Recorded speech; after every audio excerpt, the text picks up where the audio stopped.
And welcome once again to Quoth Raven, Lewis Bright Raven. I'm your host, Lewis Bright Raven, 28-year veteran of comics, science fiction, fantasy, and role-playing games as a writer, editor, and illustrator. And tonight my guests are writer and illustrator Karl Kesel and writer-illustrator Lopresti. Before we introduce them tonight, I always have to go through our notice. In accordance with the new COPPA regulations, this episode of the Quoth Raven is intended for ages 16 and up. While some of the content will feature sometimes is kid-friendly, the context of the episode is to address adults to inform them of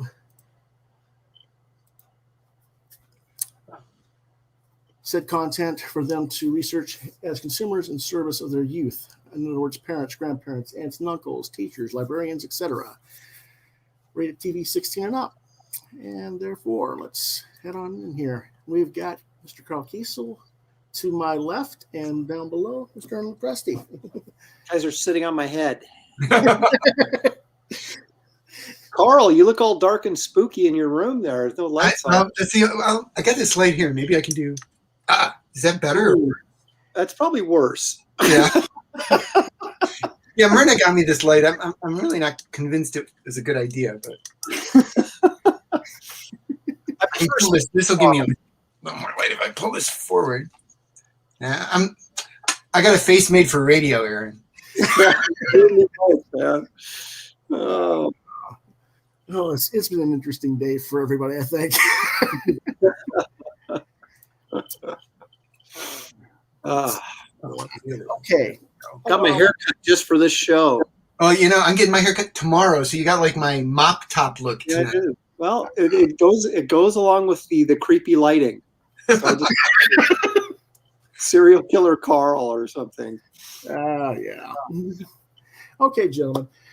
We are going to talk about Karl's projects Impossible Jones that he writes and inks with Mr. David Hahn as the penciler. He co-created with them. We're going to talk about his project Section 0, which he does with Tom Grummett as penciler. And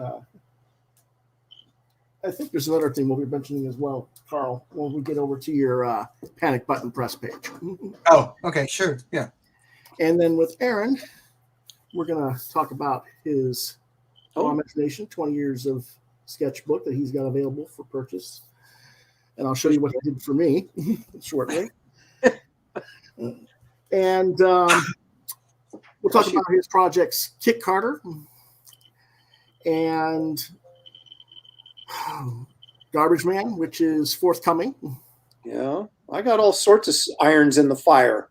Yes. I don't know exactly what all there's so much you've got.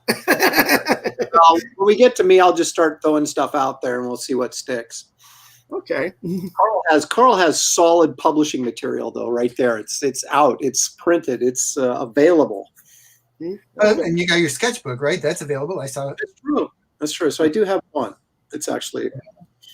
And I'm anxious to hear about Garbage Man and Kit Carson myself from the man himself.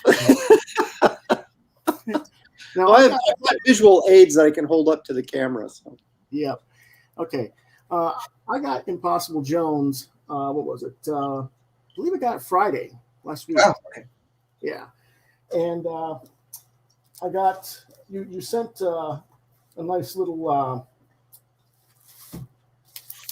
business card there, or not card, but flyer, I guess, with Impossible Jones and Ron Randall's Trekker on there. I guess you noticed I was a fan of Ron's. I was throwing some extra stuff in a lot of the boxes I was sending out.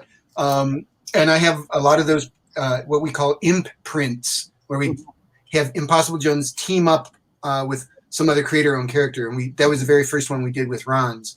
And I mean, if a few more people learn about Trekker, that's good news. Oh yeah. I haven't had a chance to. I've had Ron on the show before, but I haven't had a chance to read all the new stuff. I ordered it. I've gotten it, but I've got like stacks and stacks of stuff to read. I know.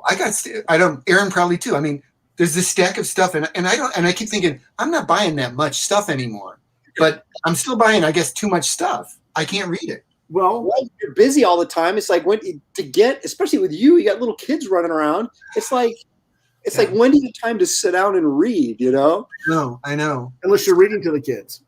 Yeah, and we do. I mean, I've read Bone to them a few times, and Bone is a great book to read out loud. Let me tell you. Yeah, that's got a good fantasy book feel to it. And I'll tell you something. Jeff Smith just did an Impossible Jones pinup for me. Did he? Yes. Sweet. It's really, really sweet. He did a great job.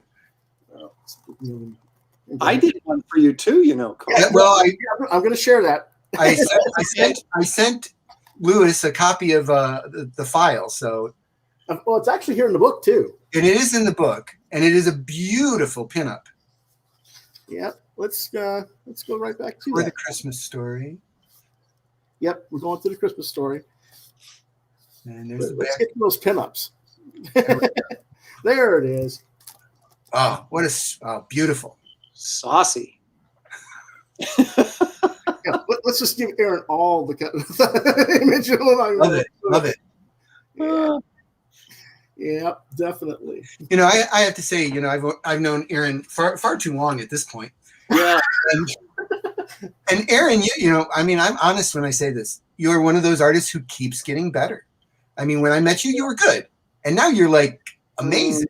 Well, thank you. I appreciate that, Carl. One of the things that I have a huge amount of insecurity, and as a young artist breaking in, I never felt like the stuff was that great, and so I've always just put a lot of effort into getting better and better. And so I appreciate you saying that, because I know I sucked when I broke in. So I was like, that's what I tell people. It's kind of like I had no place to go but up. I wasn't one of these, flash in the pan, guys, or Arthur Adams who comes in and blows people away with their first assignment. There's not a lot of Art Adams out there. That's for sure. There isn't. So I had a lot to work for, and my idols are all just such great. Growing up, Frazetta, Wrights, and I mean, those are the people I aspired to. So it's like you're always working to reach that level, right? So I had a lot of stuff to motivate me. But thank you for saying that. I appreciate that. Yeah. Well, I mean, it'll be interesting to see where you go. I mean, I think off the top of my head, I can only think of two artists who, like, through their whole careers, kept getting better, and I would say that was Hubert, who is amazing up to his last day. Yeah, and Walt Simonson still gets better. Yeah, and most other people. I mean, Kirby, huge influence on the whole field. He did not get better towards the end. Oh. Well, yeah. I think it has to do. Wasn't he around by like 55 years by the end too? Yeah, well, that's true. I think the thing is, it's like it depends on how much success you have, how early in your career, I think makes a big difference. And if you're like, again, in my case, this certainly isn't the case with Walter, but you have big success early in your career, it's hard to stay, motivated to get better when, you're always looking over your shoulder and you think someone's going to take my job. That's pretty good motivation to keep working to get better. So I think that has a lot to do with it as well. I think a lot of people in this industry have a lot of success early in their careers, and then they just they reach a level where they feel comfortable, and then, but those of us who never felt comfortable, it's like, well, I know what you mean. I mean, I've always, and I've told people this too, is, especially quite honestly, when I was writing Superman, I kept waiting for, like, Paul Levitz to call me up and go, Carl, you're not fooling anybody. We know you don't know what you're doing, Yeah. You're done. Why wouldn't it be Mike Carlin instead of Paul? I mean, Paul's so nice. Well, I was just saying, Carl, Shelly's wandering around back here, and she said hi. Oh, well, say hi to Shelly. Oh, I saw her hand. I hope that was her hand. Yeah. Okay. Back to Impossible Jones. Carl, Okay. tell us what it's about. What was that? Tell us what the book's about.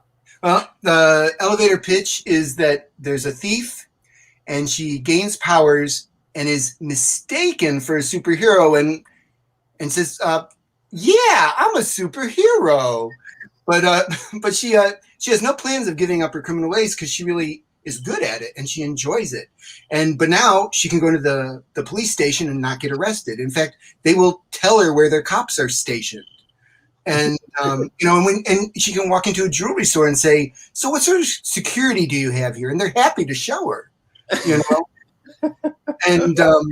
it's really the story of a con artist. She's pulling this major con of trying to convince people she's a hero, but she's not. Her heart is not really in being a hero. But there's a number of things that happen. Bad people do good things sometimes for the wrong reason. Yeah, I thought that was an interesting, unique idea. Something I hadn't seen before. Well, I'm glad to hear that. Yeah. And that's always something really we need that in the industry with so many people who just keep doing the same stuff over and over and over. Yeah. But I mean, an Impossible Jones is my it really is kind of my love letter to superheroes. This is where I've thrown a lot of ideas I've had about superheroes into this book. I mean, two of the supporting characters, Polecat and Captain Lightning, I created them in second grade. And them all the time as a little kid. Some of our creations were like when we were kids, and they just sit there and sit there and sit there, and then finally you get an opportunity to use them, and you go, you know what? This wasn't half bad. Yeah, there's Polecat. And the thing is at least where I grew up, I did not know this, but where I grew up, Polecat is slang for skunk. And I, but I was like going, but he's got a pole, and he's dressed like a cat. And I thought that was really great. And there's Captain Lightning. Yeah. His costume actually is not too different from what he had when I was in second grade, believe it or not. A little different, but not that different. He always had like these ski goggles as a mask ever since I was in second grade. And I just love the Ditko character. Yeah. I have to say, if there's a breakout character in this book, more people have said they like Even Steven than any other character. That's the black and white guy? That is kind of clever. I like that. And the thing with Even Steven is he's kind of like the Phantom Stranger mixed with Mr. A. He's got unlimited power. And what he always does is he equally matches his foe. He will never be stronger than his foe because he believes in his heart, in his soul, good will always triumph over evil in a fair fight. Right. So no matter who he's up against, if he's up against a toddler, he's no stronger than a toddler. If he's up against Galactus, he could be as strong as Galactus because it's got to be a fair fight. Good has to win in a fair fight. I love it. Yeah. Great ideas. You should publish this stuff. See, I was thinking of more of Mr. A and the In-Betweener. Yeah, that too. Yes, sure. Okay. Yeah. But anyways, I have to say I like the character, but more people have pointed to him as their favorite supporting character than any other character in the book by far. Yeah, I think it harkens back to the Ditko. Yeah. Mostly, I think, because a lot of our fans are more skewed a little bit older, and they know those older classic artists. So it's like, oh, this is so cool. This brings me back to my childhood, type thing. And the younger people are like, who? What? Yeah. Who's Ditko? Yeah. Yeah, and the great thing about Ditko's Mr. A, and that's exactly what I picked up for Even Steven is he's like the only hero I can think of who's defined by his philosophy. His philosophy totally defines him as a character, and that's how it is with Even Steven too. I mean, he can defeat anyone he wants to, but his philosophy guides everything he does. Yeah, that's interesting. I like that. It's good. Yeah. Is this Impossible Jones? I know you're working with David Hahn on this, but is it connected to the same universe as Section Zero, or are they different universes? It's very interesting you asked that because just today I was walking the dogs and I was thinking of a splash page where Captain Lightning says to Impossible Jones, "Have you ever heard of Section Zero?" And I'm not sure if I'm actually going to do that, but I thought of it today and like that fanboy tingle in the back of my neck. So I don't know. Hey, fans like connected universes, Karl. Do it. Do it. Well, I'll tell you, this is I will say this is my hesitation is I've firmly established, and I do not want to violate the fact that Section Zero's lives in a timeline that passes in normal time. So when it's 10 years for us, it's 10 years for the book too. Mm-hmm. I think that's really important to the book. I'm not sure that's important to Impossible Jones. That's a good point. And so if I tie it into Section Zero, I don't know. I thought of this just today. That's interesting because with Impossible Jones's powers, she may not age. Well, there is always that. Yeah. The other characters might, but she might not. Yeah. I always had a pet theory that the Marvel Universe should have aged in real time from the 60s. I think everybody agrees to that. And the only problem with that, though, and this is a huge problem, the only problem, because like the Avengers, the Avengers has a rotating cast anyways. It doesn't matter. Thor would be a better book because his friends would age and die and he would be immortal and you would really see that in action. Mm-hmm. Iron Man, other people can wear the Iron Man costume. Captain America, he could live longer. He's a super soldier, right? Right. And the biggest problem with the idea of the Marvel Universe aging in real time is Spider-Man. Because Spider-Man should be Peter Parker and he should be young. Mm-hmm. I don't know if I agree with that. And I do. I think of all the Marvel characters, Spider-Man is really, Superman is an archetype, Batman's an archetype, Wonder Woman's an archetype, Spider-Man's an archetype. I don't really think you can, Super Soldier, probably Captain America's too. But as an archetype, they're much more set in stone than the more malleable characters like the X-Men, like Daredevil, But anyways, this is just. I love the mindset that Aunt May can die, Peter can get married to Mary Jane, and they can have a daughter that becomes Spider-Girl later on. In the meantime, Miles Morales becomes Spider-Man, and Peter retires for a while. Well, they could do it that way too. Yeah, and that way you still have Peter as a supporting character, but the lead's Miles for a while. And then I can see where that could work.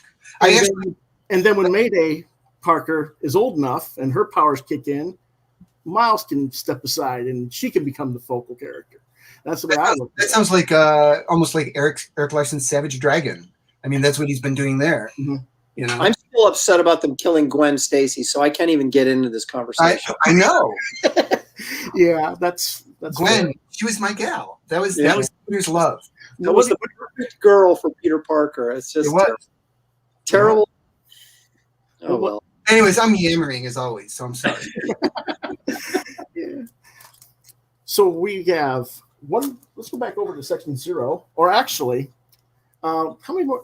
How many? This just came out, so how many copies you got? What was that? I'm sorry, Lewis. How much more copies you got available? I got a few available. Okay. I mean, they're sitting in a warehouse in New Jersey right now. The fulfillment center. But I mean, I've got a lot of copies that if people wanted them, they could get them. Okay. How many pages? I never know, because with Kickstarter, you hear people talk the talk, and then you wonder if they actually. You look at their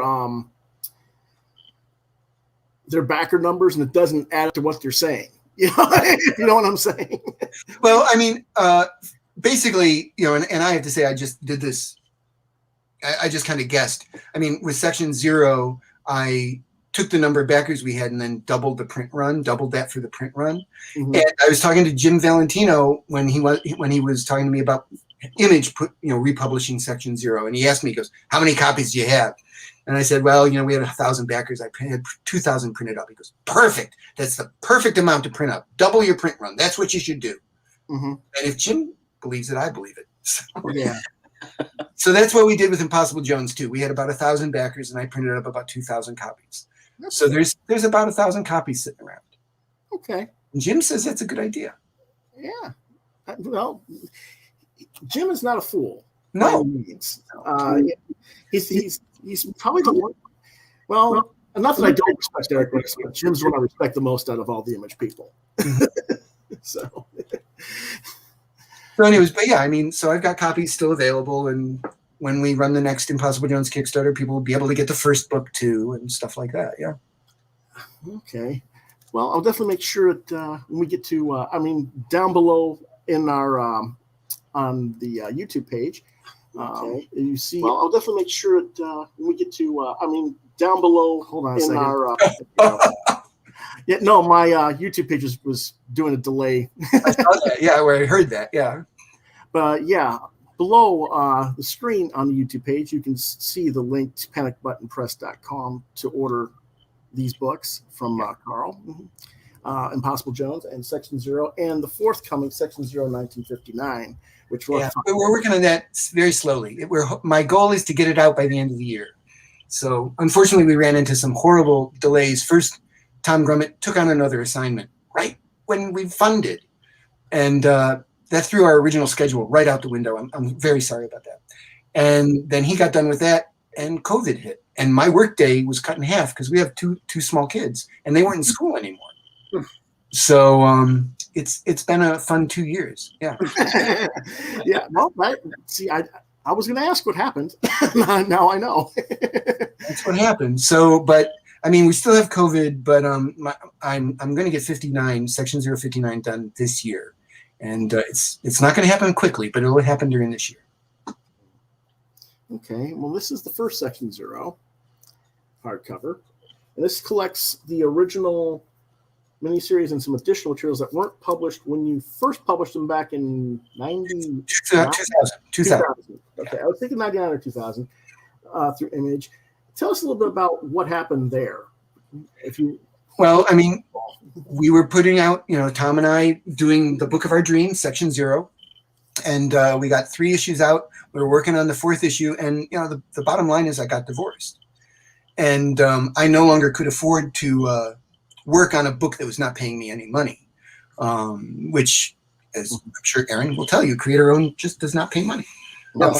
Certainly not up front, and very little afterwards. Yes. So, if anything. So unfortunately, Tom and I had to put Section Zero on hiatus, and I had to, and it wasn't until Kickstarter came along, and it was around for a few years, obviously. I mean, people like Gail Simone was one of the early adopters of Kickstarter with Leaving Megalopolis or whatever it's called, which was a huge hit on Kickstarter. But anyways, it wasn't until that platform came along that I found a way that I could earn enough money to work on the book again, is what it came down to, And thankfully we did it. And I thought I didn't realize that was when you and Barbara got divorced. That was exactly when it happened. I mean, and Section Zero didn't have anything to do with that. So yeah. Oh no. I just thought because you're part of Gorilla. Yeah. And I remember that Gorilla had some sort of financial backing from a backer who flopped somehow. Yeah, I was like one person removed from all those conversations. I never had conversations with that backer. But we all had these promises of money that never, ever came forward. Okay. So that was part of it too. A big part of it, I'm sure. Well, I mean, that's why I was not earning money on it, obviously. Yeah. We originally thought we would be being paid a page rate, a very substantial or at least competitive page rate. And that did not happen. So that's interesting because I had no idea how that was all set up back then. I remember that before Gorilla, you guys were together with the Dodsons and Matt Clark and a few others with Studiosaurus. Mm-hmm. Mm-hmm. And you had some stuff through Image through that group as well prior to that. Oh yeah. The Chicks book. Yeah, the Chicks book, and Aaron had Atomic Toy Box, which later came out as Power Cube through Dark Horse. Yeah, I did not know that came out through Image first. I did not know that, Aaron. Yeah, don't you remember we were sitting around and we had to take Karl back in the Wayback Machine because this was like almost 25 years ago. So, we were in Studiosaurus, the big art studio, and I was constantly pushing we should do like our own project. But everybody in the studios, Carl, Terry, were so busy working on like, X-Men or Superman, or you were doing Superboy, I think maybe, and things like that. It was like, yeah. And I was like just kind of struggling to get jobs. So it was like I was always the one going, hey, let's do a creator on, So we started this line that was going to be, what was it called? Because Ron was going to do Trekker. I was doing Odyssey? Atomic Toy Box. Odyssey? Was that the line? Yes, that was it. Oh, and, my mind is blank on this. No, so we did the Chicks books first to kind of lay the groundwork. I'm pretty sure, and that was pretty easy because it was just kind of a joke, and everybody contributed like 4 or 5 pages, and so it was kind of simple to put together, and it actually sold really well. And then we followed that up with the Chicks That Time Forgot, which was the sequel, and of course the third one was supposed to be Chicks in Space, and we just never did it. But anyway, so we started this Odyssey line, and mine was the first book, and I did okay on the first issue, but then, reality came in with the second issue of Atomic Toy Box. I was like suddenly losing money. So I canceled it, and it didn't do anymore. And I think Ron did an issue of Trekker, perhaps. Yep. That's about as it image. That's right. Yeah. Yeah. And that's about as far as it went. And then for the next 20 years, I had to listen to people go, so when are you ever going to finish Atomic Toy Box? I had guilt. I was carrying this weight of guilt around for like 20 years. And Mike Richardson talked to me in New York several years ago and said, hey, if you got a creator-owned book you want to do, let me know. And I went, I do. And that's why I ended up I revamped, I redid the first issue of Atomic Toy Box, revamped it as Power Cubed, and then did the whole 4 issues, which I made 0 money on. Wow. Okay. I lost money on it because what little money I got from Dark Horse up front, I used to pay the inkers and the colorists so that they would get their rate. And, so yeah, but at least I got it out. So yeah. Jeez, I didn't even make any money on it. I'm sorry. Unfortunately, this is the story of creator owned. I mean, the Section 0 and Impossible Jones, we've raised enough money to get them out there. But believe me, especially I'll tell you, Section 0, we raised enough money to pay a livable wage to Tom and me and the colorist and the letterer, and we paid for printing. And we lost lots of money on the postage. Yeah. And I never considered the cost of the administrative work, the editorial work, the marketing work, the design work. I got paid nothing for that. Right. Yep. And that's a substantial amount of time. Yep. Yeah. See, I spent my time in the 90s. I broke in working at Caliber as an assistant to Gary Reed originally. And I'm one of the guys that discovered Bendis, basically. For better or for worse. That's a good discovery. You get a royalty for that. Yeah, I wish. I should at least get a royalty for House of M, seeing as that was based off of a What If pitch that Marvel bought and then from me and then never used. Really? Boy. Yeah. I pitched it as What If the Scarlet Witch became the Sorcerer Supreme and altered the world that way. I would say there's similarities. Yeah. Yes. Yeah. And that was back in 95. So it was a long time ago. But yeah, I pitched that, and I pitched What If Colossus became the ruler of Limbo, where basically he got the Soul Sword from Liliana and was taking on the Goblin Queen from Inferno. Yeah. Those are fun ideas. Yeah. I was going to say. Yeah, this is actually some of the artwork from it. I'll go ahead. Got it. Yeah, who did that art? The late Matthew Kemmert did the pencils, and I did the inks. Very nice. And if you actually see the Secret Wars Inferno stuff that was done a few years ago, you will see that Colossus is wearing pretty much the same S&M gear.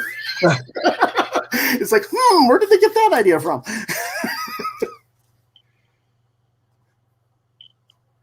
Very nice. I like the horns. That's a nice touch. Yeah. But this is part of my art book from 2011.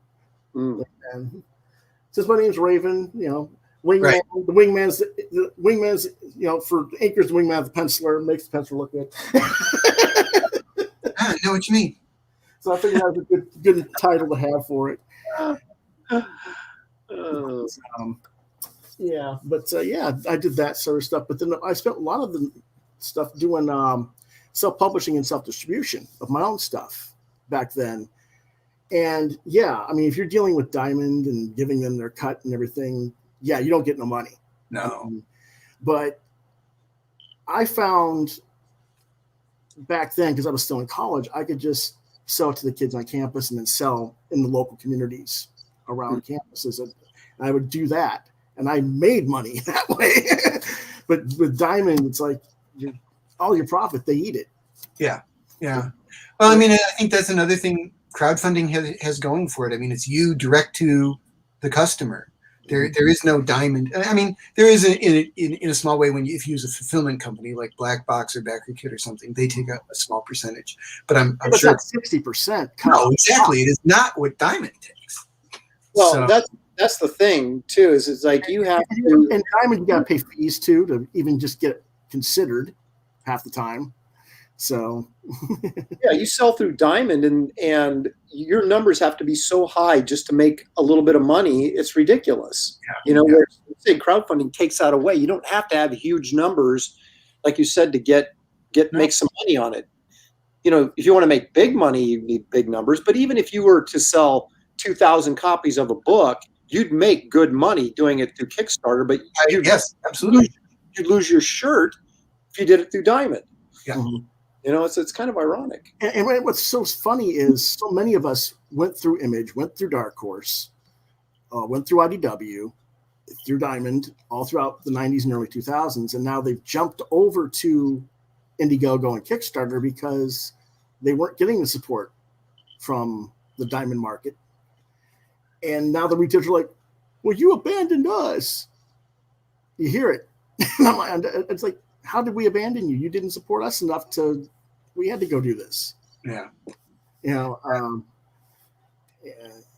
Mark Andrew Smith, who does Gladstone School for World Conquerors, about 5,000 copies is break even and 10,000 is a little money through Diamond.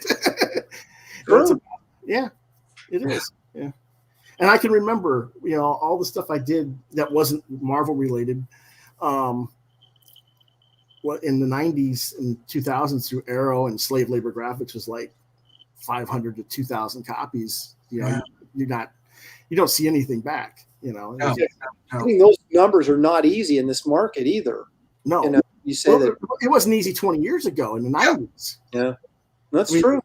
I mean, now we got so many more publishers, and they're doing quality books. There's no mistaking. There's a lot of quality out there. There's a lot of good stuff out there. Yeah.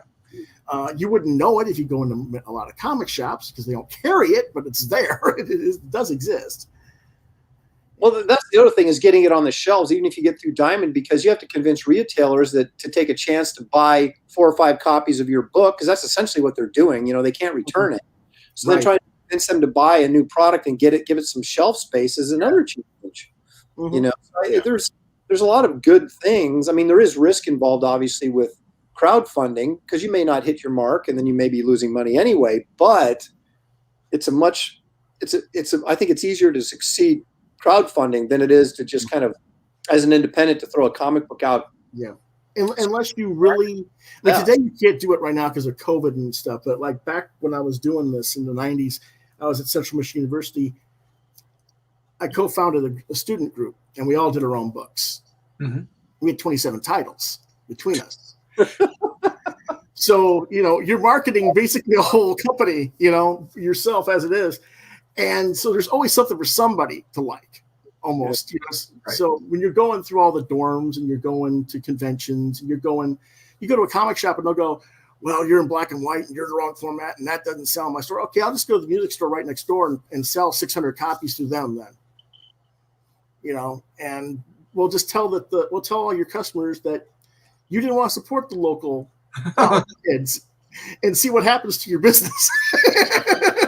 And what would happen is they go into the music shop and get our books first. Right.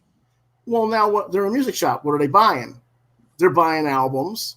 They're buying, T-shirts with the favorite rock band on or whatever. Oops, what happened to my budget for comics? Oh, I already spent it on all this other stuff, but I got my comics fixed from these guys. And they go home, and then they get mad at us. It's like, we offered it to you first. What's, you said you didn't want us. So I don't know how anybody makes it as a comic shop owner simply because of the way the setup is. Mm-hmm. It's so much, there's so much risk for the comic shop owner in comic books, and, I mean, I can understand. It's frustrating as a creator, but I can understand where they're coming from. It's like, you're not going to buy 10 extra copies of everything just to have it in case, because you're no. Everything you buy as a comic book shop owner, you have to make the effort of being the salesperson for that product and make it sell. Yeah. Basically. And, I understand that they want us to do our fair share of marketing to help them. Mm-hmm. But sometimes they come across as though it's all of our responsibility. So all they got to do is order it and, flip it over basically. And it's like, no, this is, we're partners in this. You have to do your share too, because we're not Jimi Madrix. We can't be at every comic shop promoting our books. We need you to be the ambassador for everybody as the art form, and a lot of retailers just don't seem to get that. I think whether that's because they're fans at heart and they don't really understand the business side of it, or it's just they're overwhelmed. I think there's a lot of that. I mean, there's some really well-run comic shops that are, not well-run, and I guess it's like anything.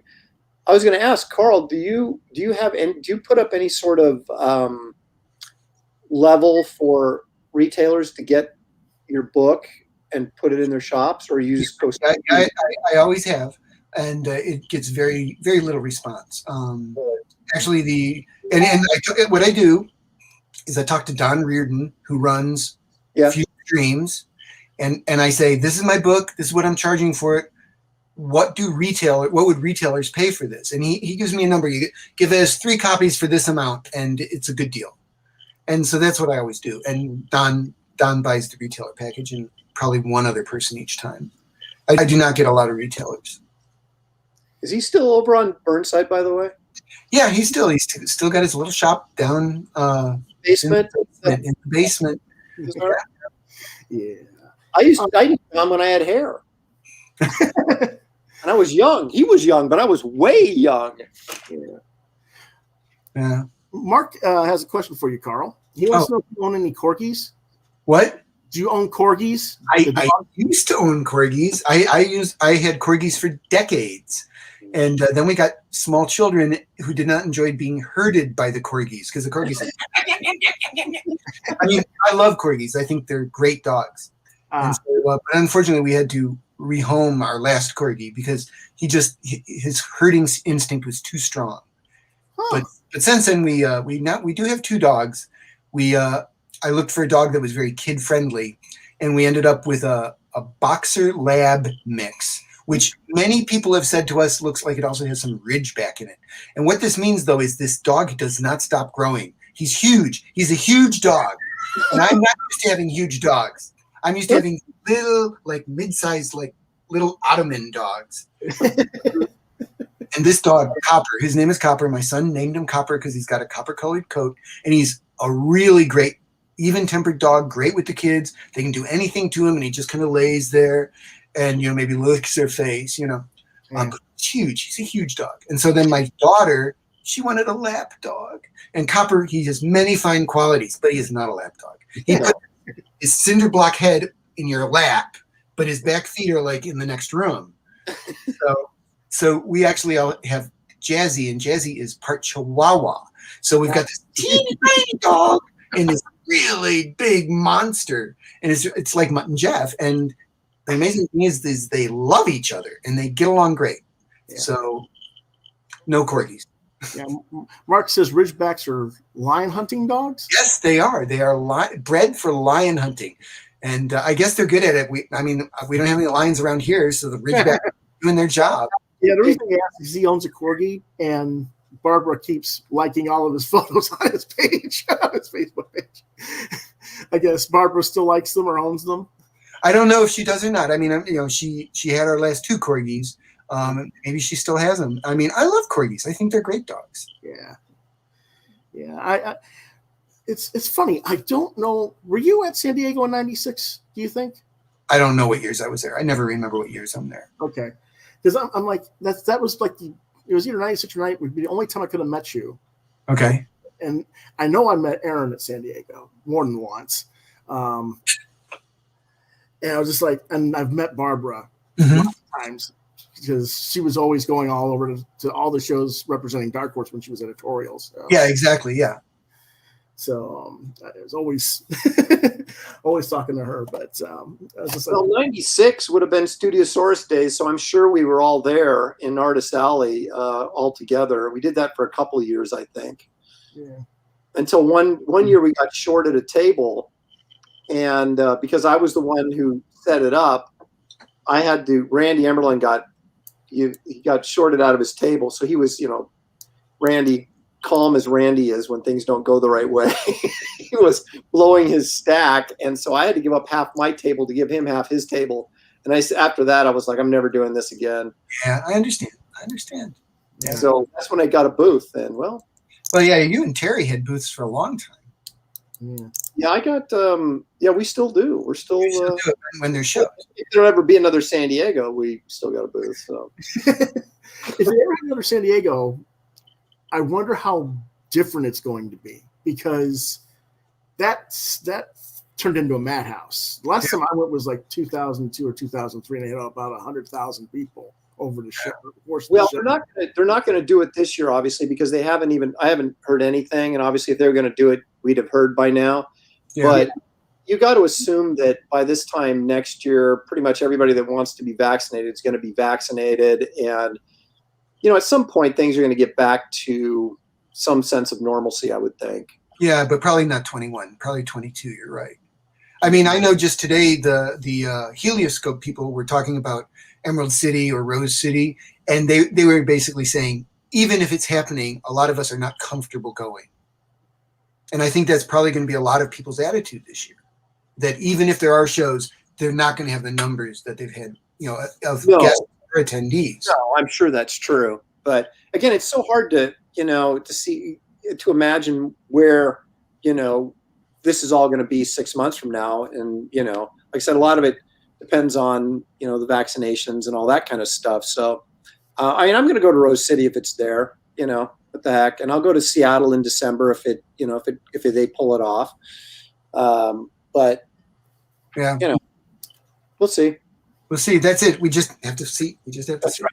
We'll just wait and see. No one knows the answer. That's for sure. Okay. So we got, let's go ahead and take a quick look at Karl's website.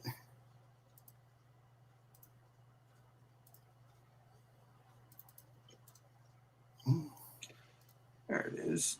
Yeah. Press the panic button. Yep. I'm trying to find it would be swag, right? For the books. Yeah. All right. Okay. Now you can get Impossible Jones in the hardcover, like I had in my hand, showing you earlier in the episode, for $35 plus shipping. Yeah, and that includes shipping to the U.S. Yeah. Mm-hmm. And okay, or you can get it a PDF file for only $10, so that you can read it on your tablet or your computer or whatever device you want to read it on. We have the Section Zero Ultra Cool Collector's Edition, which I believe is the one that I have. Yes, it is. Exact same one. And that's $45 plus. Yeah. Also, that includes the U.S. shipping. Yeah. Okay. And then there's one with a signed book plate. Book plate. And that has Doc Challenger and I can't think of his first name, but the last name's Wildman. Sam Wildman. Sam Wildman and yes. It's been a while since I've read the book. Well, I admire that you remembered it at all. Yeah. There's 12 for the digital. Yeah, that's a bigger story than the Impossible Jones. Impossible Jones is basically more or less 100 pages of story, and the Section Zero thing is, I don't know, 150 pages. I don't remember exactly. That sounds about right. Yeah. Mm-hmm. and you have Adam Hughes Women of Section Zero print. Is that a 11 by 17 print? Yes, it is 11 by 17. Okay, I got a question. How do you ship that? I ship it flat. Yeah, in a big flat. Well, I mean, I can't find what to ship my 11 by 17s in flat. That's what I'm asking. Well, I got some nice 11 by 17s through Uline. Uline. Yeah. Okay, I'll have to write that down. I saw my prints. I started printing my prints on heavy paper, but heavy paper that was flexible and could roll. Oh, so I sent all my prints because it was just too expensive to mail them flat like that.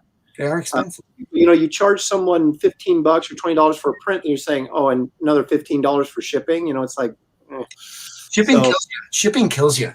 Yep. Mm-hmm. So I got my poster tubes from Uline, and I send my prints off in tubes. Yeah. You mentioned that to me, and I was like, yeah, these are a little bit too thick to write. Yes, same with the Section Zero print. The print shop I used had some really nice paper, and I fell in love with it. And it would not roll well. Would not roll. Yeah, I just wasn't thinking about it as rolling it like a poster when I got them made. Right. So it is the way it is. I just have to, suck it up and do what I got to do. There's temporary tattoos. Yeah. Yep. Well, look at you go. And then there's the pre-order for 1959. And the Section Zero 1959 is kind of like, tell us what that one's about. Well, it's about, the origin of Section Zero, the first year they were, really in operation, 1959. And it's about the first 4 members. If you think it looks a little like the Challengers of the Unknown, I have no idea how you got that idea. I was thinking that. I was thinking that you were just taking your Challengers of Fantastic and redoing it.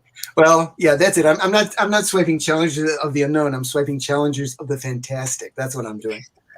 So, and I mean, obviously, this book also is a kind of a love letter to those old Marvel monster stories that Tom and I really love. So you can see there's, Tunta and, this thing from the crypt and these alien invaders. And I have to say, those short stories, they're just 8-page short stories that are like the first adventures of each of the 4 characters.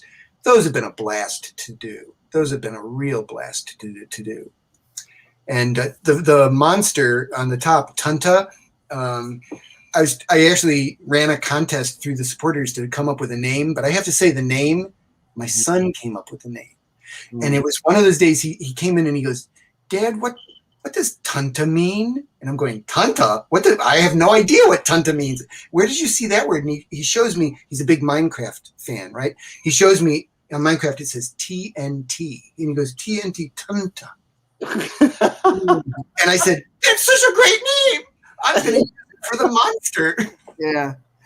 Yeah, Mark Andrew says, I was thinking more of that unfinished Alan Moore book. I think he means Mystery Incorporated, maybe, or what, from the 1963 line. Oh, 1963. Yeah, maybe. That I do believe there was supposed to be some final chapter of that, right? And it never happened. Yeah, that's all. I mean, boy, that was decades ago. Yeah, that was. Between Stephen Bissett and Rick Veitch's story version of it, and then Alan, if he ever wanted to talk about it, they all got different versions of what that was about. I'm sure. Unfortunately, but let's see what else is here. So that's it. That's all I got right now. I mean, well, no. What about Johnny Zombie? Well, Johnny Zombie is the only printed story of his is in there's the Johnny Zombie. That Johnny Zombie Christmas story is in the Holiday Panic book I put out for Christmas, because it just so happens over the years I happen to have done a bunch of Christmas stories, so I collected them together and did a Kickstarter for that just end of last year. Okay, but Johnny Zombie is a character I'd like to do more with. He's the Paul Bunyan of the zombie universe. He doesn't really. If he exists in bits and pieces, and people tell stories about Johnny Zombie. And so the stories have certain similarities. Like he always has this big blue baseball bat as his main weapon, and he has a big armored glove on his other hand. But each time I have a story drawn with him, I let the artist interpret what that means differently. So I did a story with Ron Randall where Trekker met Johnny Zombie, and he looks totally different than what he does in the Christmas Story. Mm-hmm. And see, that's commercial suicide, isn't it? Because the main character never looks the same. Well, it depends on your character. I mean, I've got a character called Terror. Everybody calls him Terror.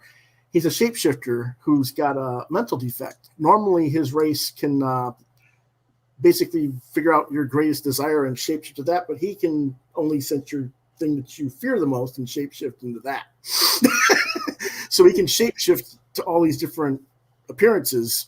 So I like that. Yeah. But that's my science fiction series that I'm trying to get done. But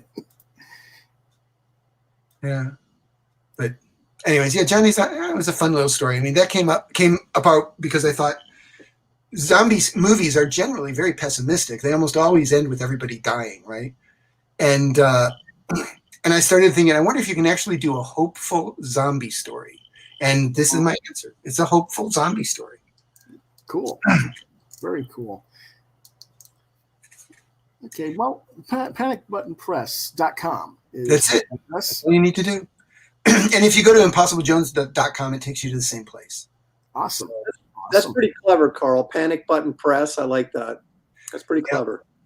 I got my moments. Pats on your back. Patting on your back. Yeah. But I definitely, I pre-ordered the Section 059 back in the day. Sorry, I know it's been 2 whole years, and it'll be close to 3 when it gets out. I'm very sorry about that. No one wishes it was done more than I do. Tom. Yeah, Tom.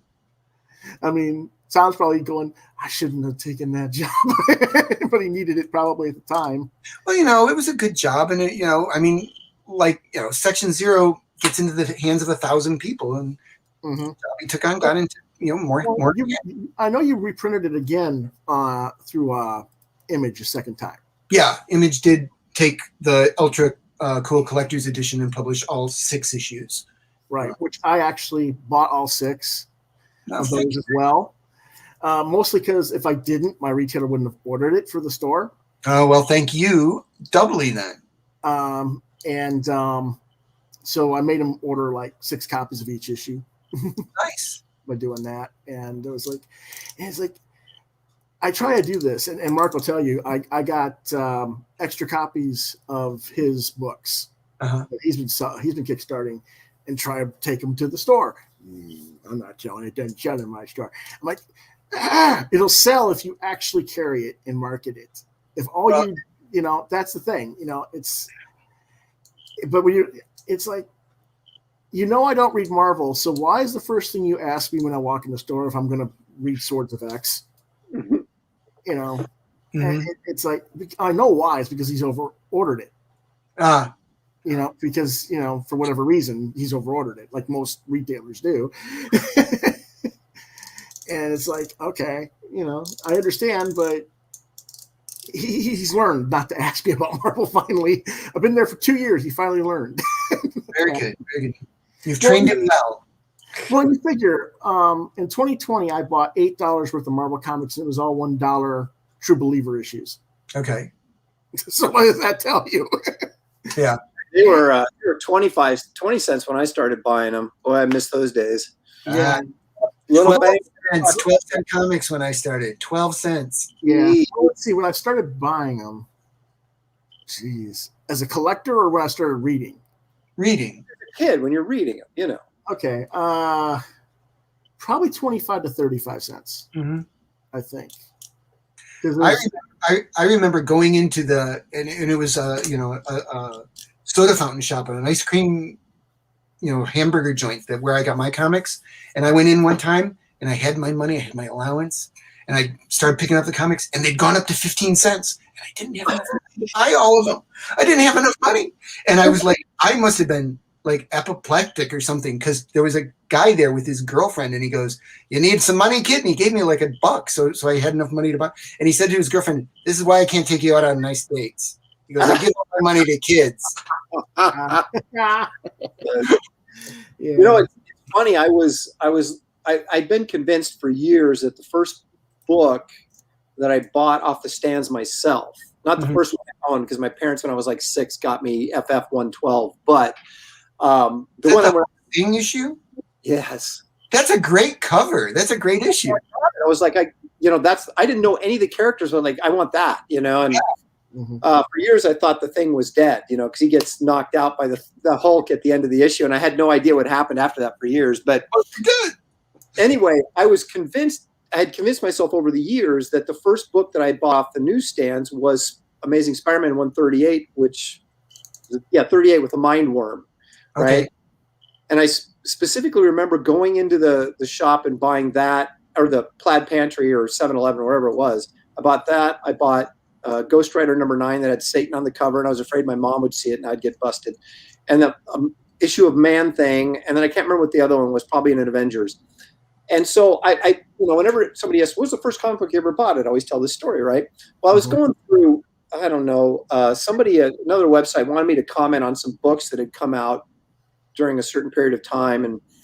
And so I was going through this scroll and I saw Frankenstein #7, right? So this Buscema cover where Frankenstein has this big rock over his head. There's a bunch of villagers down below him, and he's getting ready to throw the rock at him. I'm like, I had that comic. And I looked at it, and it was a 20 center.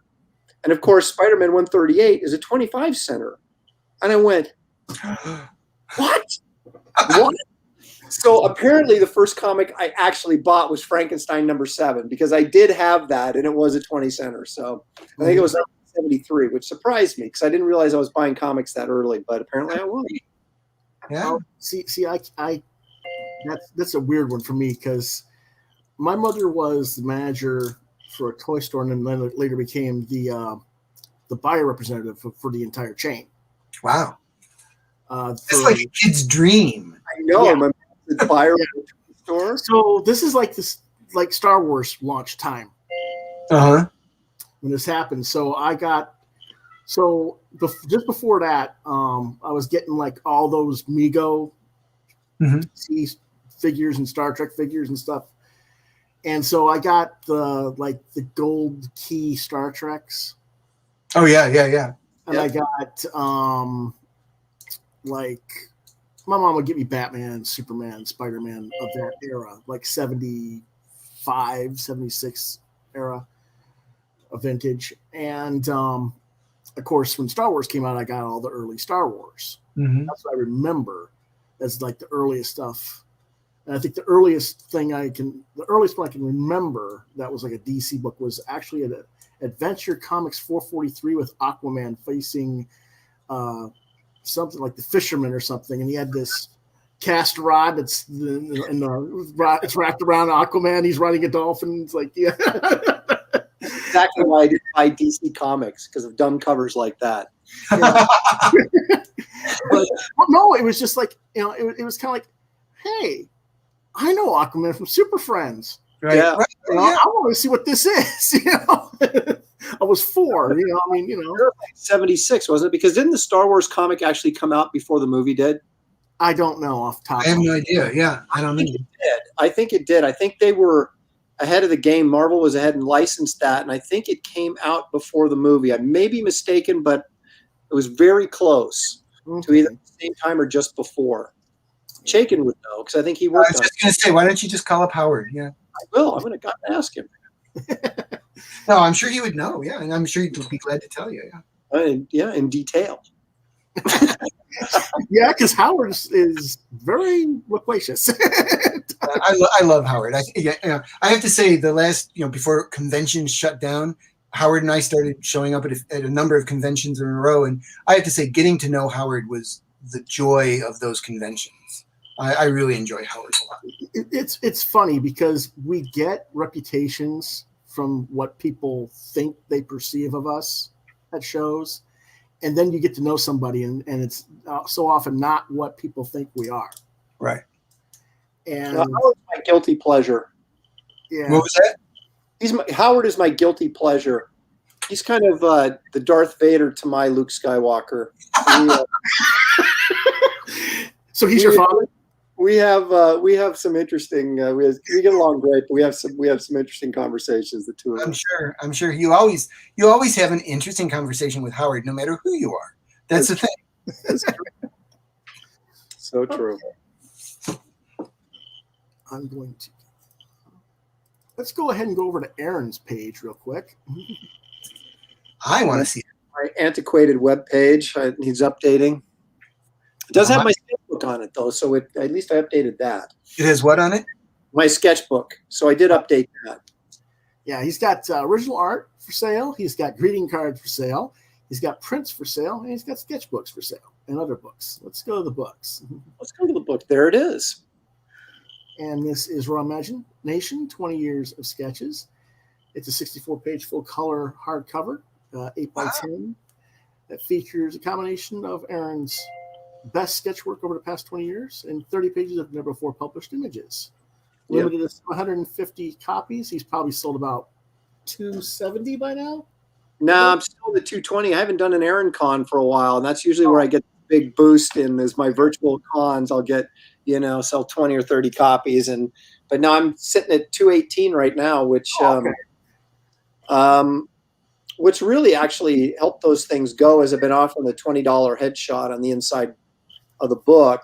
And they're full-sized headshots, so they're not just little tiny ones. They're actually a pretty good deal, and so that kind of motivates people to get them.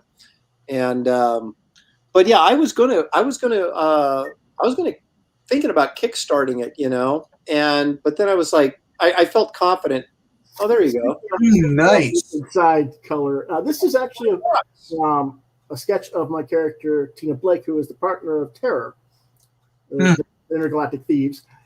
And this is number 179 of 750. so it was a while ago when I ordered this. But and of course, the day he drew it on YouTube was the day I wasn't online.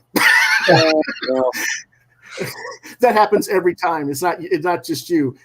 Gary Shipman, I did a drawing of his character Titan, the mouse, and sent it to him to ink, and he inked it. I wasn't online that day. It's like every time. Yeah. Well, do you do that often, Aaron? Do you do like live drawings online? Yep. Oh yeah. I have a little YouTube show called Aaron Live, and I always, if I have something to draw, a lot of times it's sketches and books, or it'll be commission or something, smaller commissions that I can do on my lap, as opposed to over on my drafting, over on my. There, I see it. I see the drafting. Where is it? It's over there. No, it's over there. No, it's it. Okay, anyway. Version of yeah. Aaron, you did a very nice job. Very nice. So I was like, it was last September, or not this last September, but a year ago September, and I just got in my mind that I was going to do one last sketchbook, because I've been doing the sketchbook pamphlets like what a lot of people do. They sell at conventions for $15. The little tiny 8.5 by 11 folded over, smaller ash can types size sketchbooks. I've been doing those for years, and they never really sell that well. And I was like, I think sketchbooks sort of run their course. And so I was like, okay, I'm going to do one more big one. I'm going to do a hardcover. I'm going to do it the way I want to do it, so that I can have that hardcover sketchbook, and as a vanity project, right? And I thought, well, should I kickstart it? And I thought, you know what? I'm going to do this regardless. So I'll just go ahead. And I paid for the printing, and then had to sell, copies to break even. And I'm in the, I'm well into the black. But a lot of that had to do with doing the sketches inside, which it took a $25 book and turned it into a $45 book. Yeah. And so I was able to get my money back a lot quicker that way for the printing costs, and then get into the profit margin. So, but the stuff I'm working on now, I'm going to, at least my vision is at this point, is to go ahead and crowdfund the books, at least for publication costs, to get my printing costs covered. Because I'm working on a coloring book right now. And yes, we'll talk about that in just a second. You still have a collection of villains, and these other limited editions as well? I still have a few copies of those. Those are the pamphlet size. They're full color. But yeah, I still have a few of those floating around. Okay.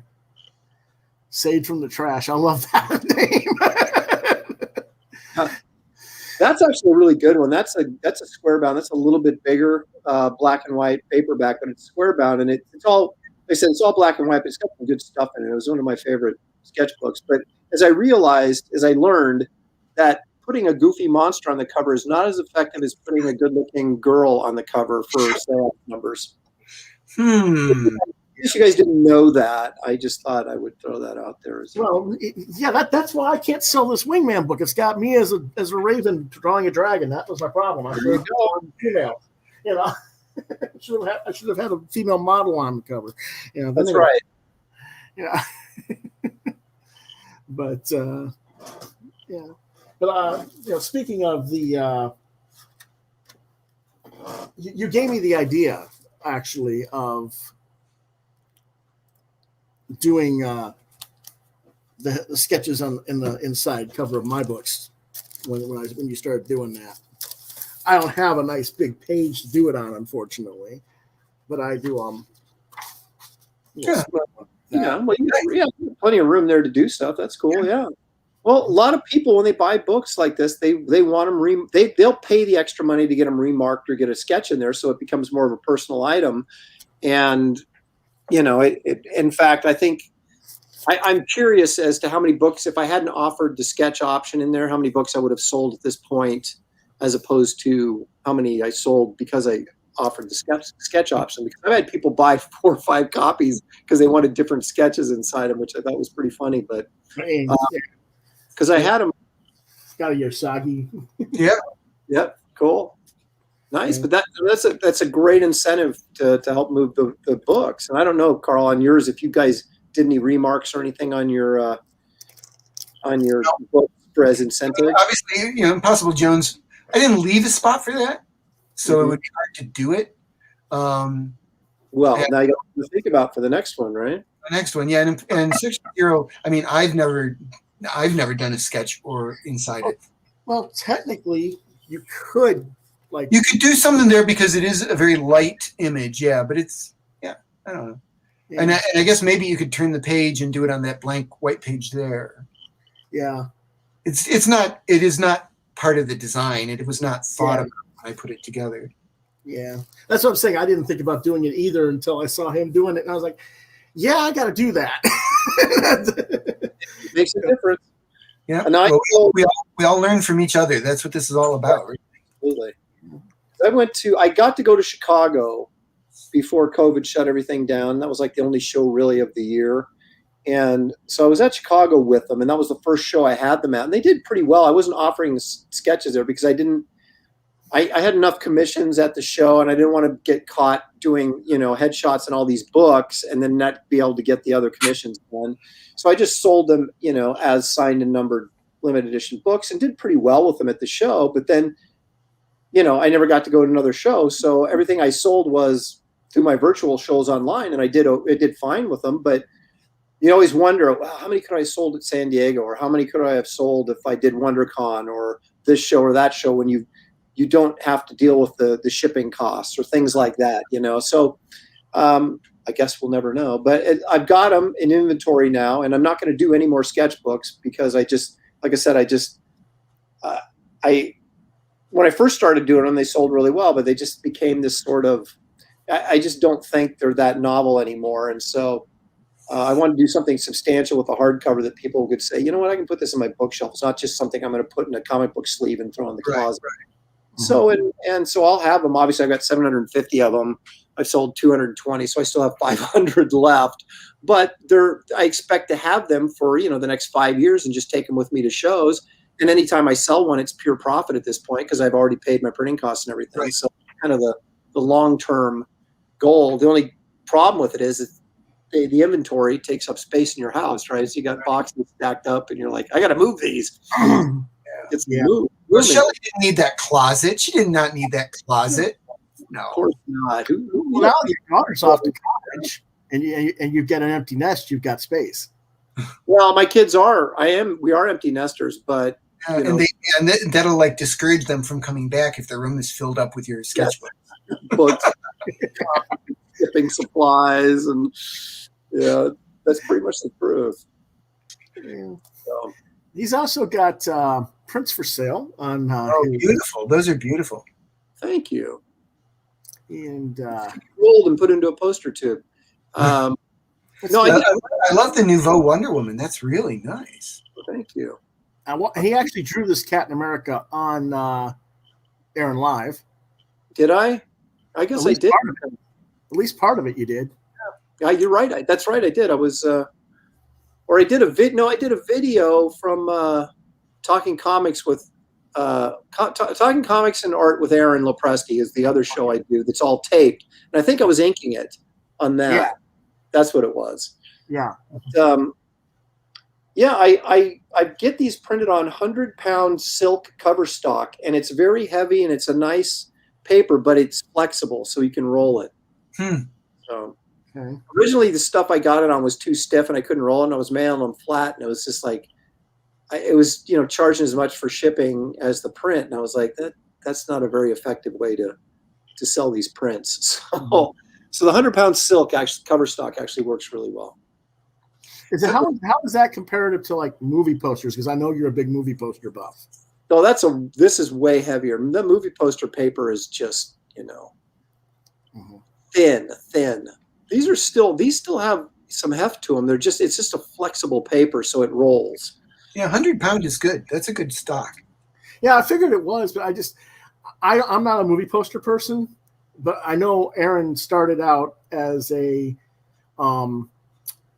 film student before he got into comics. Yes. And it's like, this is stuff I just learned since you started doing your videos, actually, because you were talking about some of that stuff, and I was like, oh, okay. Yeah, movie poster paper is so stinking thin. It's so hard to keep from getting them creased and bent. So I had to find something that was heavy. That when people buy a print, in a limited edition print that's signed and numbered or whatever, you want it to feel like it's something you could hang on your wall.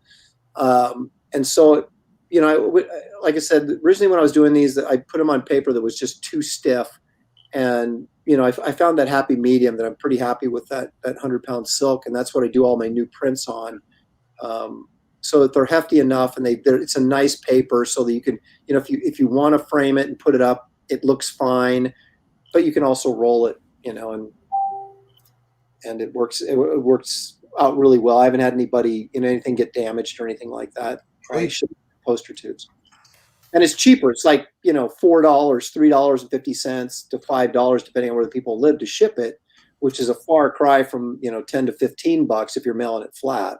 Yeah, that's about what it costs. Yeah. So, Aaron, like this Warrior Nouveau, which was gorgeous. Is there a real piece of art for that, or was that digital?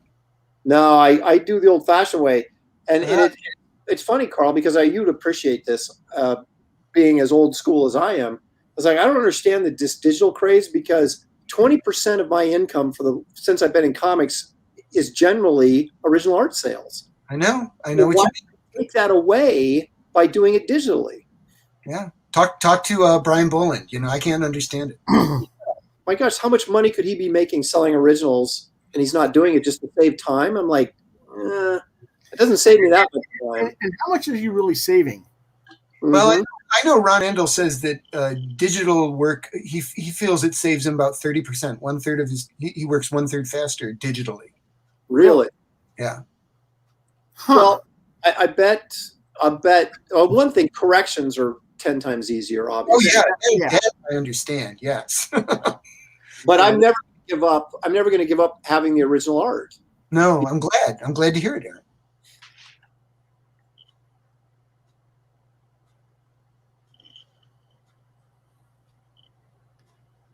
So yeah, this is the whole print line that I have at this point.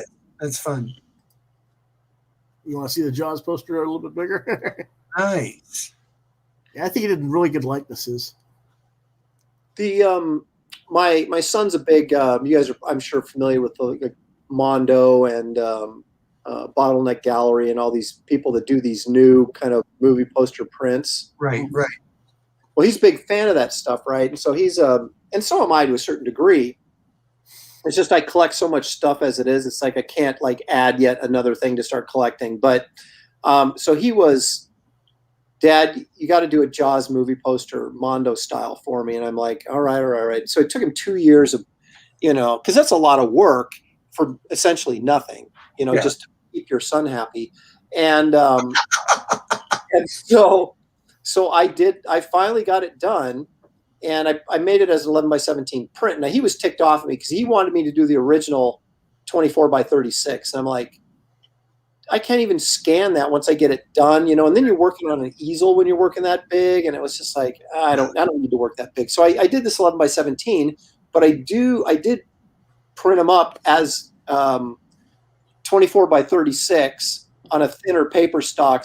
And I did sell a few of those, but I basically did it for my son and his friend, who are like all the Mondo prints are 24x36. So I did this movie poster for him, and it looks pretty nice when he did it by 36. And I got a Pirates of the Caribbean that I have laid out, but I have to. That's going to be my next movie. And you digitally colored this, or did you? Yes. No, I digitally colored it. Yeah. Okay. Because I can see the planes that look like digital, but at the same time, I could see you doing it, watercolors as well. No, it was digital. It was I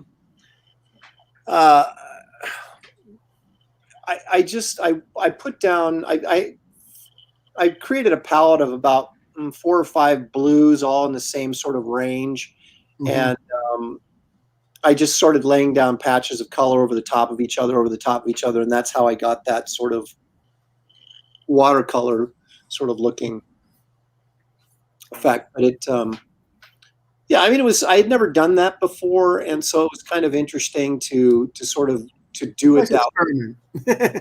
What's that? It was a nice experiment. Yeah, thank you. It came out great, Aaron. That's a really great one. Thank you. Thanks. I appreciate it. You should send you should send a copy of that to Spielberg, and maybe he'll hire you instead of Drew Struzan. Yeah. Although Drew's retired, so Yeah, so there's an opening, Aaron. That's what he's saying. There's an opening. Oh man, we'll see how the pirate one turns out. Yeah, because isn't Spielberg doing West Side Story right now? Is he really? I didn't know that. That's what I heard. I don't know if he's directing it. He might only be producing, but I believe. Oh, this is great. It's called Look Up in the Sky. Very nice. That was I started, and the reason I started doing that, I did this and I started doing some greeting cards, was because you start to realize when you go to conventions that they're not just, guys buying comics anymore. They're a multimedia event, right? So you have guys with their wives or their girlfriends who aren't necessarily all that interested in superheroes. But if you have something like this that sort of appeals to a broader variety of people, that you'll get some sales that way. And mostly the people that have bought this are women, and same with my greeting cards. So it was just an idea to have a few different things out on the table that weren't so 100% comic book centric that you had to be, a 40-year-old guy to appreciate it. Yeah, that's smart. I think that's smart. And now we got Kit Carter. Whoops. Okay, now I'm going to get chastised by the Kit Carter fans. Where's the next episode? Where's the next episode? I started this. Here's the problem with Kit Carter. I started it as just a joke. In other words, I needed a cover for one of my sketchbooks, right? So I thought, well, I'm going to do kind of a 50s sci-fi, movie poster kind of shtick thing, right? And so I came up with Kit Carter, Galactic Ranger, and the first one was versus the Astro Zombies, and then this one was like a cereal or something, from the 50s or something like that. That was just kind of the joke. And people kept seeing the images on my sketchbooks and stuff. They're like, hey, is this a series? When are you going to do this a series? Hey, and so they just kept bugging me for years on this. And I finally decided, I should.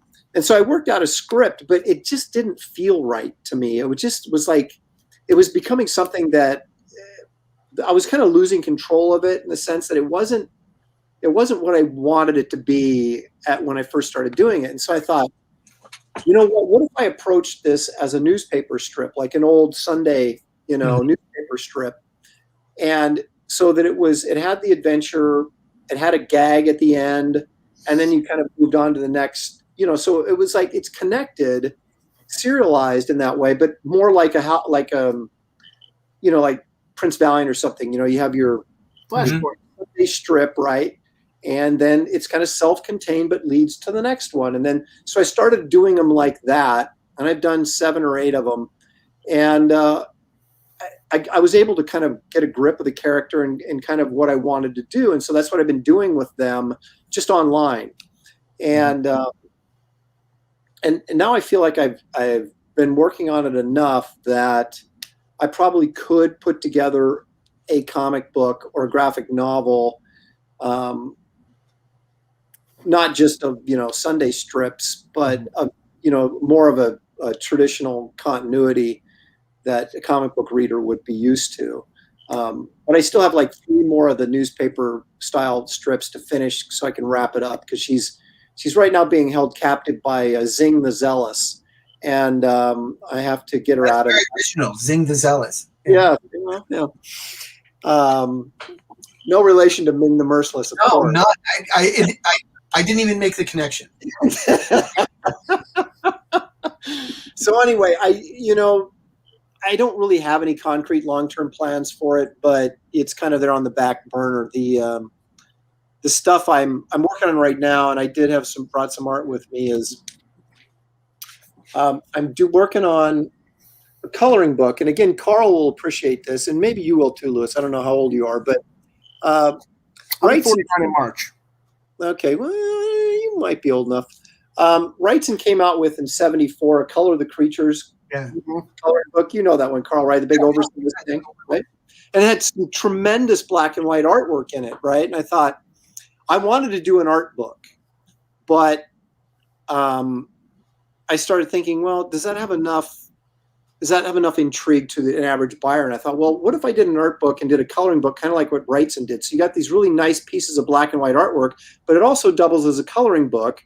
So people that, want to mess around and color it, see how they could turn out, or scan it and, digitally color it, it might appeal to more people. And I've had real strong positive reactions to the artwork and the concept. So I'm working on that right now, and I'm going to crowdfund it to just cover my printing costs, because I'm going to do the artwork anyway. I don't know how well you can see this, but this is a pirate piece that I'm inked and penciled. It's going to go in there. It's one of the more complex pieces that's in there, but it's allowed me to get back. I haven't done a lot of inking in the last few years, so doing this project has really kind of got me back into it, which is, I'm feeling comfortable. Are you using your pens, or are you actually going brush with those? That's all brush, with the exception of just a couple of little things with pen. But and I did this piece, which a lot of people have reacted very positively to. This is like that Yeti, and there's a little, scantily clad warrior chick. That's probably what they're really reacting to. But that'll go in there. And I did this John Carter piece.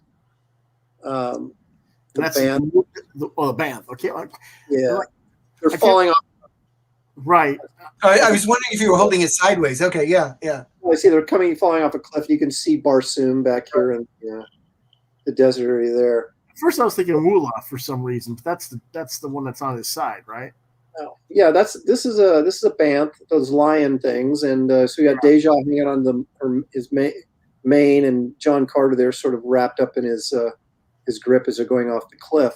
So kind of like comic book adventure type illustrations that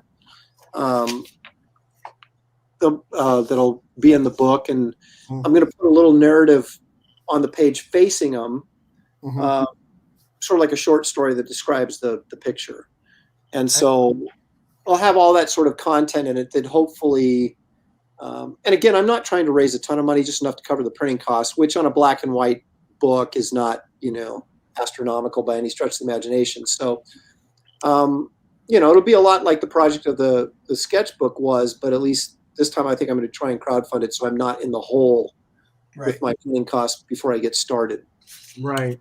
So when might that happen? Well, I am getting sadly, I'm getting a rotator cuff surgery on my drawing arm at the end of this month. No. And January, end of January? Sorry, end of February. Oh, and, well. Yep.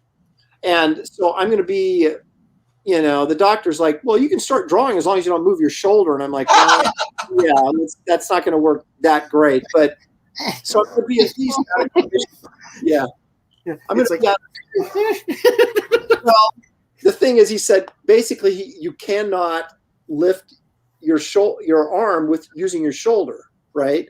Because they want the repair to heal and not be pulled loose. So my arm's going to be in a sling for 6 weeks. But he said basically, like if I'm sitting here in this chair and I put prop my elbow here so I'm not lifting the elbow, I can draw like this with my forearm as long as I'm not lifting my arm. And I'm like, yeah, sure, that's what you say now. But so I'm going to be out of commission for probably 2 weeks, potentially 6 weeks before I can actually probably start drawing at the drafting table, which is a scary proposition because I've never in my entire life not been able to use my arm to draw since I've been working.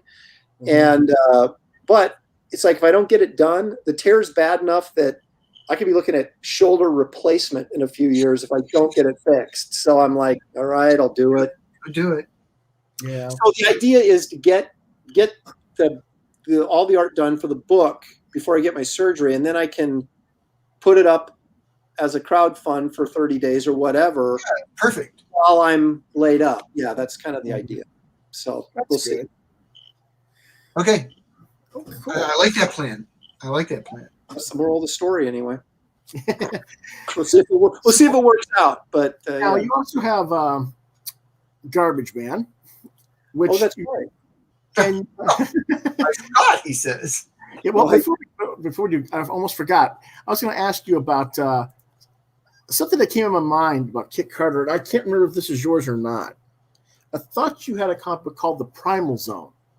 Yeah, that's another thing that I developed in Studiosaurus.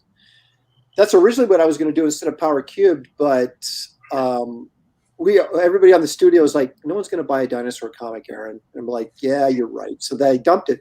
I do have an 8-page story. I actually completed it while we were in the studio, Carl. Wow. 8-page story of this basically this guy goes through a dimensional portal and to, kind of a primitive land where there's dinosaurs, but there's also people. And so, Yeah, well, that's what I was thinking. Eventually you could have Kit Carter go through that same dimensional portal and wind up in that area later on.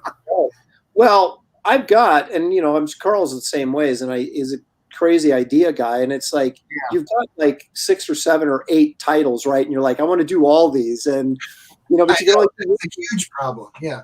Yeah, it's like deciding which one to do and which one do I love the most, which one has the most chance to be successful, and so so that's another thing. But I will plug this. I just mentioned this on Facebook.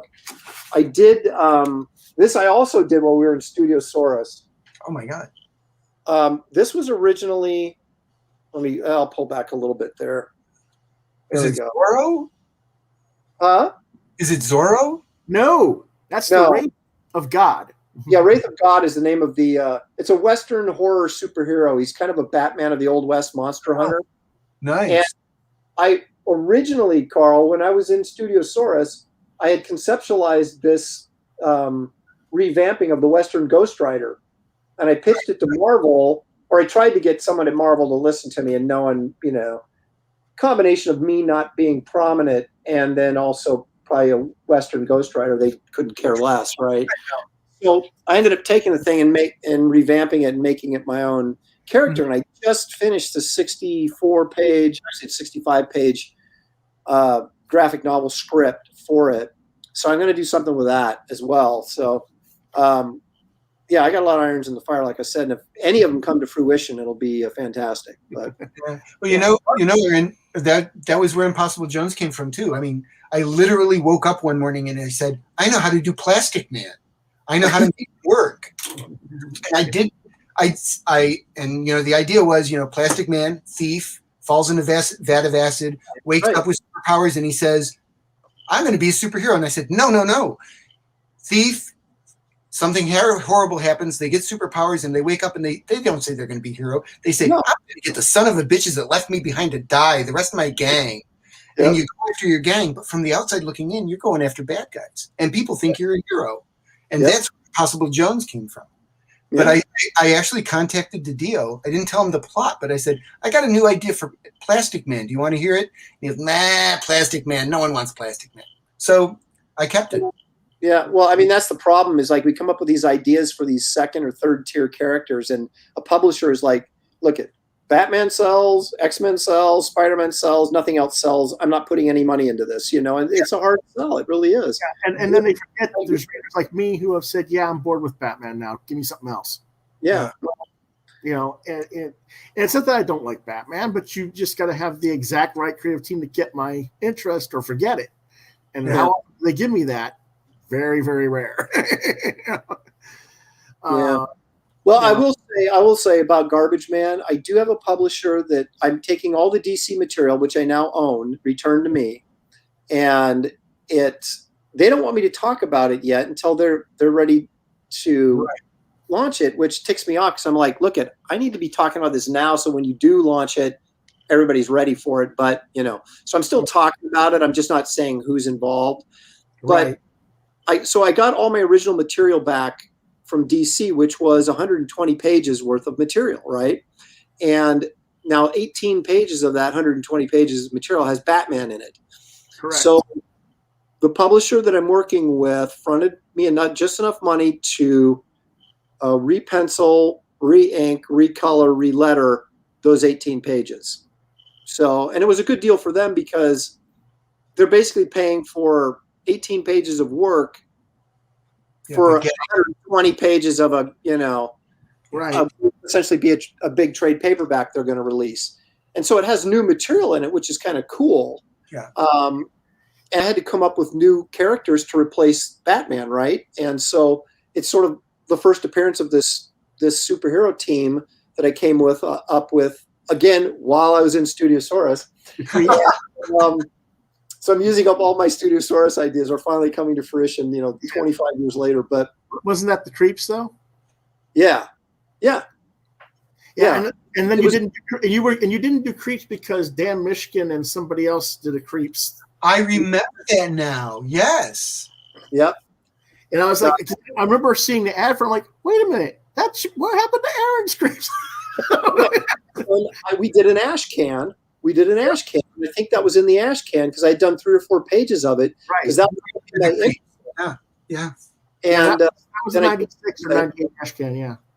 Yeah, and then I couldn't do it because of the title, and I thought the title was so great, and I was ticked off. But I come up with a new title, but I'm not going to reveal it yet. You have to read the Garbage Man, see what they've become. But yeah, so basically the guy in there that you showed on your channel, Batman, is the one with the hat from that page. Yeah, the goggles and the night goggles. Yeah, he was the leader of the group. Okay, I thought that's who it was, but I was like, I wasn't sure, and I couldn't find my back material. I know it's out there somewhere, back in the room somewhere. But it made perfect sense because the whole idea of Creeps originally was that they're in this big city like Gotham, but there's these pharmaceutical giants that are running the town, and there's so much toxic waste, and there's just mutants all over the place, So it made like a great.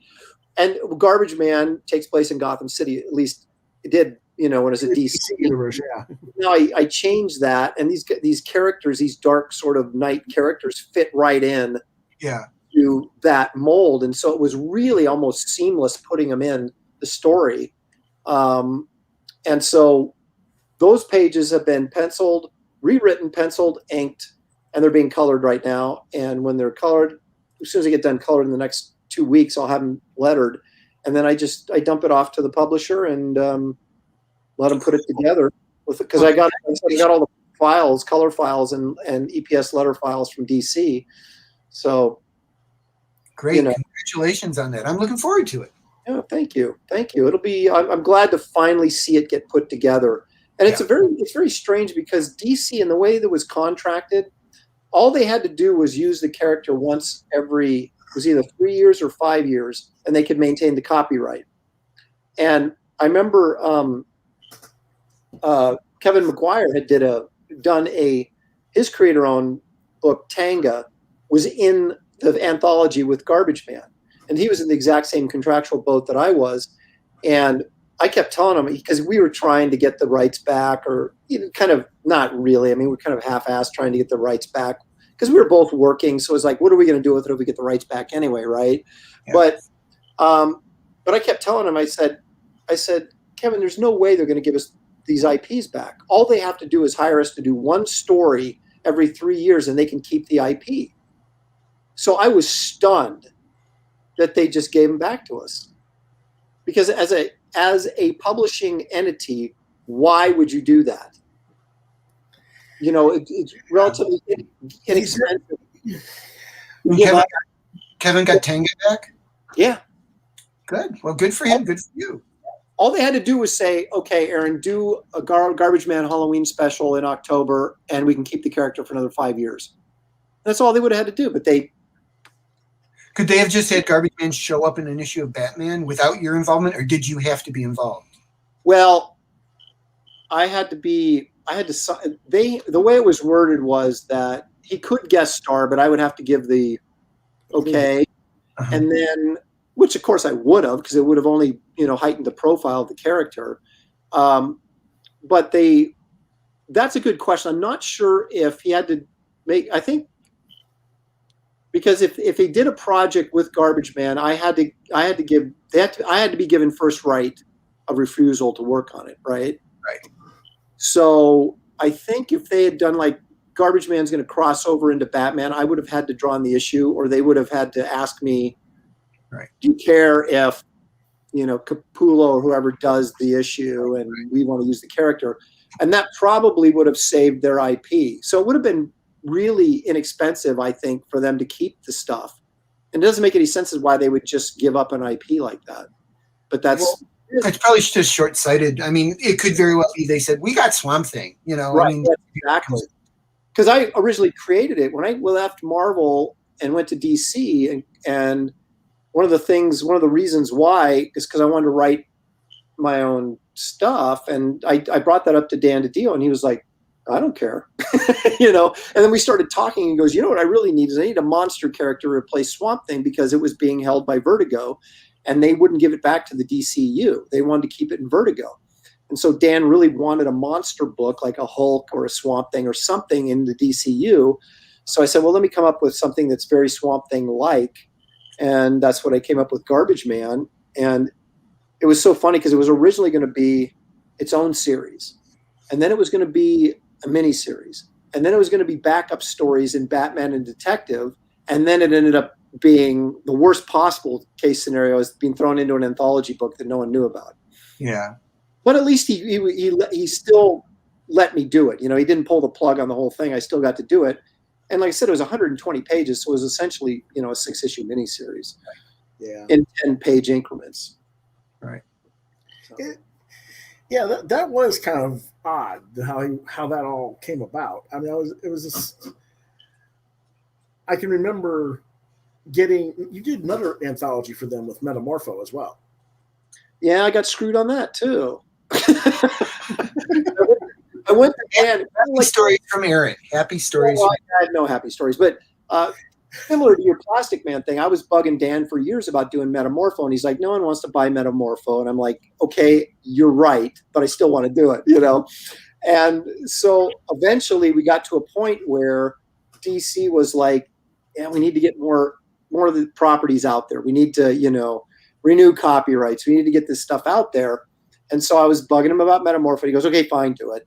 And I said, all right. And so I pitched him this idea, and he said, no, I don't want that. And I'm like, okay, what do you want? And he basically told me, give me something big, something, grand scale, cosmic, blah, blah, blah, which didn't really want to use Metamorpho. Really, but okay.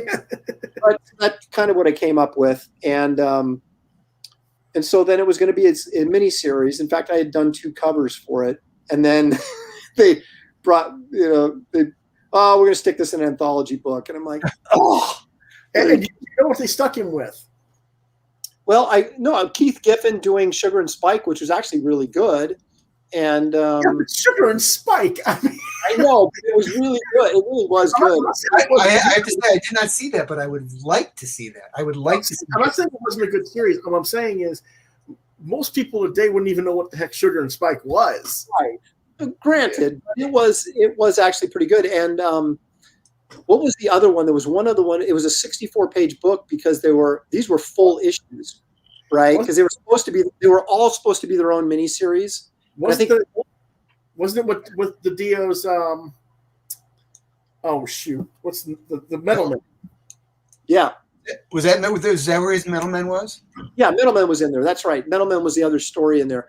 And but this originally they were going to launch these. I think there was 6 or 8 miniseries that were all going to launch, and the only ones that got launched was Poison Ivy, and might have been Batgirl. I can't remember. It was something like that, but it was Poison Ivy and something else, and then all the rest of ours got thrown into this giant anthology book. Well, at what I did is I got the Metamorpho by itself in the trade. Yeah, at least they traded that, so it was all together in a trade paperback. Well, that's good. That's nice. Yeah. So it's out there floating around. So, Louis, I hate to do this, but I have to go put my kids to bed. Yes, you do. So I hate to call it because I'm having a great time talking with both of you. Yes. But I'm looking at the clock, and I know my wife is out there going, I can't do this by myself. Yep. I totally understand.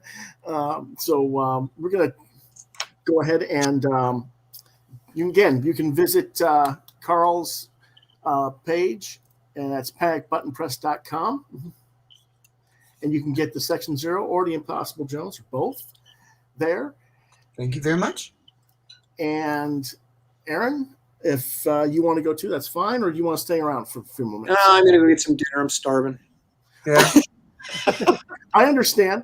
Hey, when the first person leaves the party, everybody goes. That's just how it goes. So. It's no party without me. That's for sure. That's cool. But Louis, it's been great to talk to you. I'm so glad you had me on. Yeah, no problem. Like Aaron Lopresti is here. Well, Karl, it's good to see you. I've been meaning to wait. Well, I couldn't hear what Aaron was saying. What was that?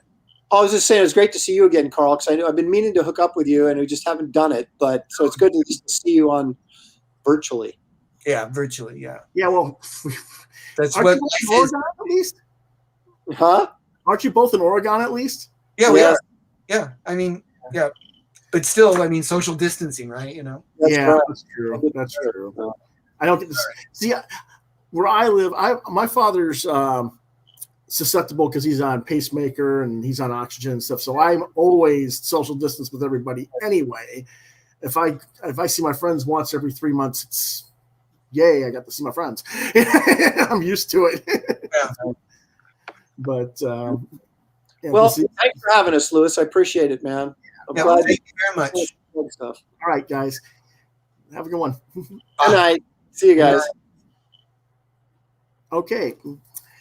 And in closing, I want to say thank you to both those gentlemen, and thank you for watching.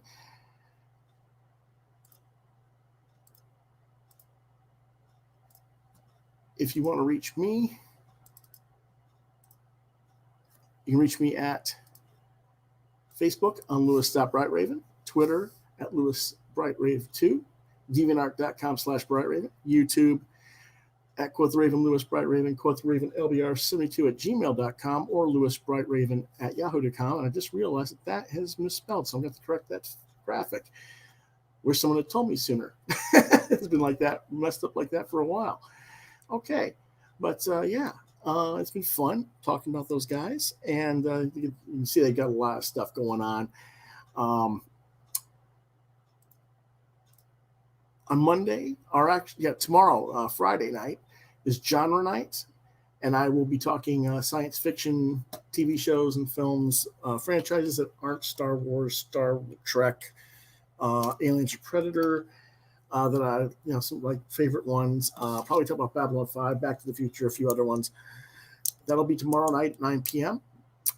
Saturday, we'll be talking about Previews catalog that just came out this week, and I'll talk about the highlights on that and some of the stuff I'm ordering out of that catalog. That's on Saturday sometime. I don't know exactly what time. Probably in the afternoon. We'll see. And let's see. Monday will be our review day, which will be our news and reviews for the comics that I read this week. So I will see you guys next time. Thanks for watching, and we'll see you tomorrow night for Friday Night Talk.